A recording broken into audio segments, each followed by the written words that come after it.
Hey everybody, my name is Kalle Slaap, watchmaker from the Netherlands, and look at the end result of the cow eaten by a Rolex. Such an amazing journey. We never anticipated so much work and so much enthusiasm from everybody. It's been a real journey. Look at that, running with a beautiful amplitude. When it came in, it looked like this. Completely rusted. Rolex in 1974, eaten by a cow in an English field. Due to plow damage, the crown and the tube came off, so an open open hole in the watch case for the English weather to come in and cause havoc. It was really worse than we ever could think of. Here it is. Even the rotor from the automatic winding was stuck and rusted in the case back. But it came in, we took it out of the case, and this was the real first time we had a real look at the dial. And you can see the round is a bit rusted. That is where the rust discolorated the pigment of the dial. So we can take it away, but then we have clear metal dial. It loses the identity of the watch, and to replace it and have a brand spanking new dial in it, it's just not restoration. So it's a watch with a story. Why not have it visible? And then we took the dial off, and for the first time we saw the movement, and wow, what a challenge! What a challenge! We used several rust converters, tried different things, but still it was a hell of a job with just some elbow grease. Here you can see some rust converter. We put it in an ultrasonic bath and then simply scrape away elbow grease. I use a scalpel and extremely sharp, so you scrape away just the top level and it's not really eating away in the base metal. But still, of course, you make tiny scratches, because now I used the scalpel. We used the glass fiber brush. I converted a brush myself. I'll show it in a moment. Maybe you can see it. I clipped it extremely short, so there is some, well, the hairs won't bend too much. I used an example. No, these hairs are extremely short, so there is a bit of friction, and without, or mechanical friction, without scraping too much or damaging. So we use that a lot. And packwood, of course. Well, it is coming off, and you can see some in a bit flaky way, but the main plate was still usable. This is the glass fibers. There is no magic potion that just evaporates the rust. Not evapo rust, doesn't work. Maybe an acid, but that was just too aggressive for this type of vintage movement. Of course, there is sandblasting, glass beading, even the laser, but that is making way too much tension in the base metal of the watch. It might curve, it might bend, it just doesn't work. So the old-fashioned way, burning the midnight oil, and it worked a treat. The rust came off, even though it was a lot of work. But yeah, we're watchmakers, so we don't stop until it's perfect. So you can see the shiny nickel-plated brass coming through. I've made a weekly update, so if you're interested in way more information and how we restored several parts, please have a look at the playlist of the cow Rolex, and you see step by step by step the complete restoration of this watch with the amazing story. Well, by just scraping away, we got rid of the rust. Rinse it again, rinse it again. And then we did the replating, and what I'm pointing out now is the rebushing. That was too worn, believe it or not. Not by the rust or any other bit, but it was an old watch, at least 20 years old, before it was lost and before it got rusted. So some parts were worn, and that's why the new bushings and bearings, because parts were worn. And you can see beautifully smooth balance wheel, the original one. Everything is there. You can see a tiny bit of the scraping, and but then again, that's part of the story. But nickel plated, so all the parts are protected again. That was important. Now, of course, we did a new pivot for the rotor.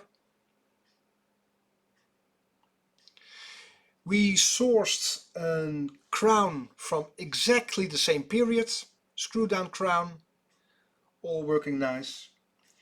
Here, the sides I polished.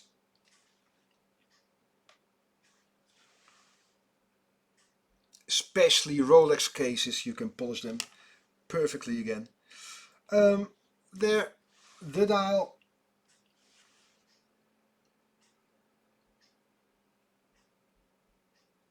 And because the dial, you can see, well, it's the cow Rolex. The sides are beautifully polished and back to the original state. It is the original case, of course. There and there. Model 5500. And there is the serial number. Well, the dial you could see, well, the rust. So we decided the sides are beautifully polished. The dial we kept original, authentic, and because of the symmetry, we left the case back authentic, just how it was found, including the scratches and marks when it was 50 years in the ground. So because of the symmetry, front, back, authentic, sides beautifully polished. And then we sourced the original bracelet. Well, and if you see it like this, it is just exactly how we would like it. So the movement running with a beautiful amplitude, everything original. Oh yeah, I promised to show you the parts that weren't usable anymore. Well, this is it. This is literally the parts that aren't usable, weren't usable anymore. But to be honest, all the screws were rusted, of course, because they are carbon steel. We had to drill them out. So the rusted screws aren't here. But here the original seal, well, we opted now for rubber. They're the original crystal. Well, we like to see the time, tell the time, so a new crystal. Here, the main barrel, main spring. Here, a screw that came out. the gear train, automatic winding, this wheel, the balance spring, there's the seal for the tube. Here you can see the rusted setting lever spring. There's a setting lever, but that broke. There's another part of the setting lever spring. Here's the yoke, completely rusted. Is this the setting lever screw? There the ruby for the escape wheel. It's all there. I think there are parts of the escape wheel as well, somewhere over here. But that completely broke. Winding wheel, completely crusty. And this is the winding stem Edwin drilled out. But that is about it. You can see a small wheel underneath here. And the seal over there. Well, what a ride it was. The original cow Rolex. Oh, here you can see, of course, the new pivot. So that is shiny and perfect, because that was carbon steel and that was gone as well. Of course you can see it's an old movement, and we might have replaced more parts, but for us the real challenge was what can be solvable if a watch is so horribly rusted and completely gone. Where is the limit what we can do? So we made it, well, hard for ourselves to try to salvage as much parts as possible, and well, we succeeded. For restoration, it is not the easiest way to do, it is not the wisest way to do, but for us the challenge, it was like a science experiment. What is possible in watch restoration? And again, I am so proud of the complete team.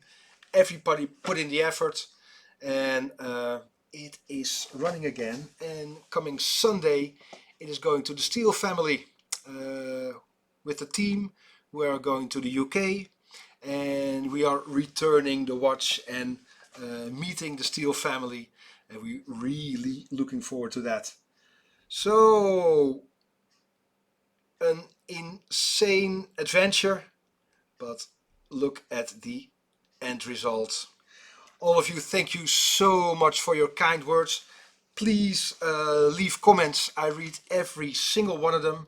And if you like what we're doing here, please hit the like button, because that is very helpful for the growth of our YouTube channel Chronoglide. Again, thank you so much for your kind words, and hope to see you soon. See ya. Bye bye.